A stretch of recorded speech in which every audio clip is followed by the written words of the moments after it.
One of the biggest announcements, one of the first things that we saw at the press conference last night was the trailer for The Order 1886, Ready at Dawn's new game. I have Ready at Dawn co-founder Rue here with me. Thank you. That trailer, if that trailer had not clearly said, this is being done in engine, I don't know that I would have believed it. Well, thank you. Actually, I think that's the biggest compliment we can get. It was really awesome. And this is funny to me because last time we saw you guys, it was God of War, Ghost of Sparta for the PSP, 2010, smoke bomb, disappear. Everybody's wondering what you're working on, and then we see this come out. How long have you been working on The Order? On the game itself, I want to say about, it's been a little more than 2.5 years, but as far as the IP itself, it's been a much longer process. I mean, we worked on these ideas like maybe 7, 8 years ago. Yeah, and this is a very original looking world, so I can believe that you've been working on it for a long time. Tell me what we're looking at here. It's not quite steampunk. We're looking at some sort of alt-reality London. Yeah, we kind of like to call it neo-Victorian London. Mm-hmm. It's London, and it's the London we know with a twist. The problem with steampunk is that there's so many different connotations to steampunk.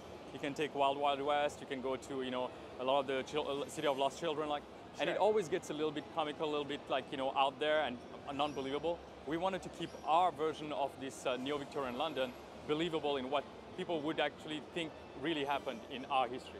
Yeah, so you see a horse and carriage, but then all of a sudden somebody brings out this crazy machine gun, a lightning gun.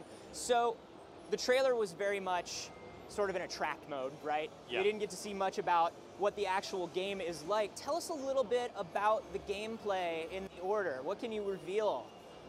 At this point, not much. I can tell you that it's a third-person action-adventure game. It's really what we wanted to, concentrate on. It's the kind of game that we want to make. Mm-hmm. Story-driven storytelling was one of the, big pillars of what we wanted to do next. But as far as the gameplay is concerned, we're going to be revealing more actually as the months go by. Okay. But I mean, we do know you as sort of a studio that does very well with action. Yeah. So I think we can assume that it's a real-time kind of action game. Action-adventure. Very cool. And we saw multiple characters. Yes. So we saw, are we looking at character classes? Are we looking at characters from the story? You're actually looking at characters from the story there. Okay. There's like a very big, strong dynamic going on between these characters, and you're going to find out more throughout the game. But we really wanted to showcase some of these protagonists actually that you're going to see throughout the IP. Yeah, we're going to roll the trailer right now, and I would love for you to just kind of lead me through this as it's happening. So we have it right up here. Yep. So there it is in engine, and I'm telling you guys, the second this thing pops up, it just kind of, it really did blow my mind. I'm not one of those people who goes on about stuff like that. So, I mean, the big thing for us, and you'll see the code actually that is there is something that we adhered to actually for the IP itself. It's taken from Thomas Mallory's La Mort d'Arthur, the legend King of Arthur legend. Exactly. Yeah. And you'll see a twist on this actually in the game itself. It is a new what you're seeing here actually are a group of knights from an old order that are getting ready for battle. And what we wanted to really showcase on this is not only the believability of everything that you see, but as well as that, we wanted to show you the little things that make it different, make the world different. So you see you see zeppelins out here in the distance. You're seeing horseless carriages, but then we've got airships.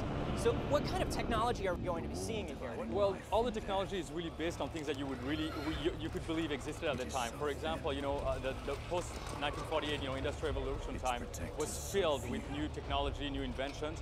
We wanted to leverage that to make all of our stuff feel believable in that time. They might be put together differently than they were back then to make these badass weapons, but they are very much grounded in reality, the reality of the technology of those days. Cool. And so this order, yes. What do they do? What is their purpose? Their purpose is protection of mankind. I mean, they're fighting against a centuries-old foe that, this war that's been going on for centuries, and their purpose in life is really to fight in the shadows and to keep mankind safe. Okay, and so we're about to see them come out of the carriage here, and tell me about some of these weapons that we're seeing. Well, you're seeing a little bit of your bread and butter weapon that's a couple of the guys are carrying, and one of the weapons that, for example, Geralt had here is carrying is the arc gun, the lightning gun that you discussed. And it's a very Tesla coil looking gun. Very much so, and again, that's the kind of inspiration we took to take weapons like this, to a new level and make them again believable to people who they would probably go oh wow, that could have existed back then. We're seeing above ground subway. I mean, all of those things, funnily enough, you look at history, and a lot of those things existed in some form or the other. But we've just changed it for our purposes. Airships existed a little bit later, like 2-3 decades after. But so what are they shooting at here? What are these monsters? Those are the enemy, like the centuries-old foes that I can't really talk to you guys about. We'll be revealing a lot more about those, but they're definitely not. I mean, I'm looking at these things and I'm thinking that they're not typical storybook creatures that we are familiar with. Like, I'm not looking at a straight-up vampire or a werewolf or something like that, am I? There is very much of a twist to that. And like I said, I think the strongest case in point that I can make is that everything is grounded in a reality we could believe. And I think that's where we drew the line for the IP. It's to make sure that every time we added something, we always took it back to the point where people would say, all right, it's gone too far, let's make it believable. So how grounded, how believable do you need to keep it? Like, what's the line? You've got an art gun, you're shooting monsters. Well, what's an idea that had to be thrown out because it was just so weird? Oh man, I don't know. Off the top of my head, it's hard to say. I mean, there's been plenty of ideas about different monsters and things like that people talked about. I think that every single day we struggle with this, even with the art gun, like you said. How crazy do you want to make it look? Do you want to make it look like something they could actually carry, or something that looks more like a futuristic, big, weapon that you can have to hold, with two people have to hold. We always veered on the side of making it more believable. So if two people have to hold this giant weapon, are we looking at a multiplayer game? Oh, we're not really discussing that at this time, but you'll probably hear more in the future. All right, very cool. So thinking more about these weapons, do you get an art gun and it's just an art gun? Do you get an art gun and do you build onto it? Are you adding with this technology? That's a good question. You know what? I should look into that.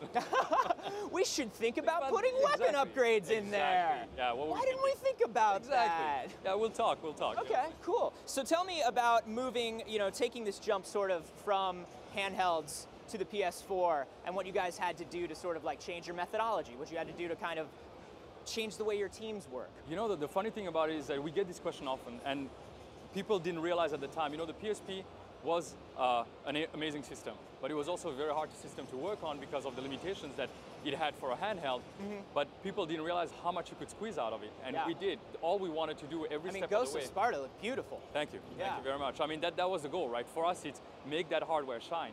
And when we saw the opportunity, especially with the IP that we had in mind, to make it shine, we couldn't have done it before the PS4. And for us, the goal as a team is always, we're good at showcasing a platform. And the great thing behind that whole PSP to PS4 jump is that, funnily enough, I think it did us a huge service because we didn't have legacy behind us. We didn't have a huge legacy of PS3, what are we going to take, what are we not going to take. We had a lot of systems that evolved from PSP, but at the same time, we took a lot of chances purely because we didn't have to hold on to anything practically before. And those chances paid off. Sometimes they were very risky. New physics engines, very many new things. Just more of everything, right? Exactly. But a lot of chances, and they paid off in the end. Well, that's awesome. I cannot wait to see more about the game. What are we looking at for release on the order? Do we know? Actually, we're not really talking about it right now, but I'm pretty sure again that it's something that's going to be talked about by Sony very soon. Awesome. Well, Rue, thank you so much for coming by and talking to us. There's a lot of new stuff that is being made possible by the PS4. One of the things that is coming out and coming to light right now, the new user experience. We have a rundown of that for you right now. Check it out.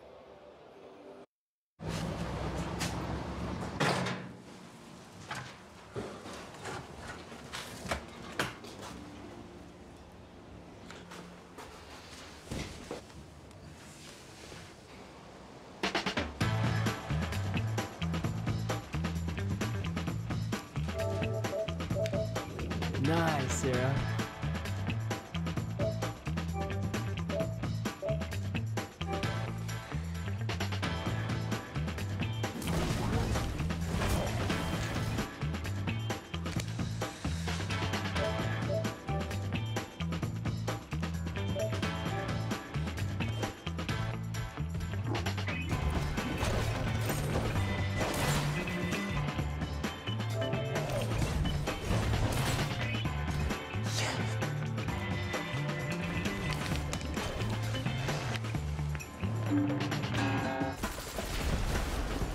Hey, Will.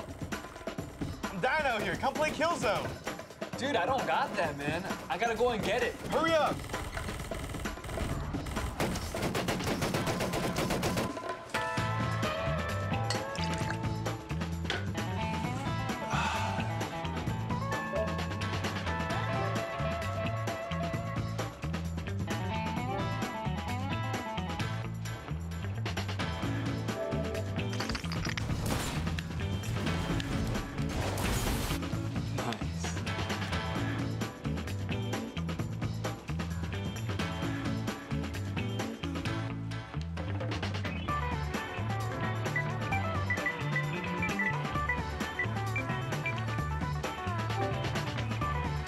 Hey man, hurry up.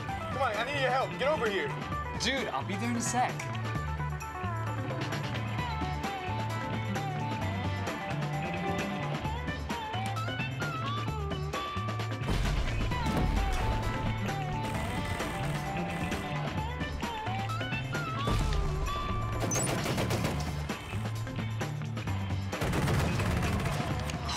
What? Oh, Will, bro. Okay, I'll show you how it's done. Check my video, dude.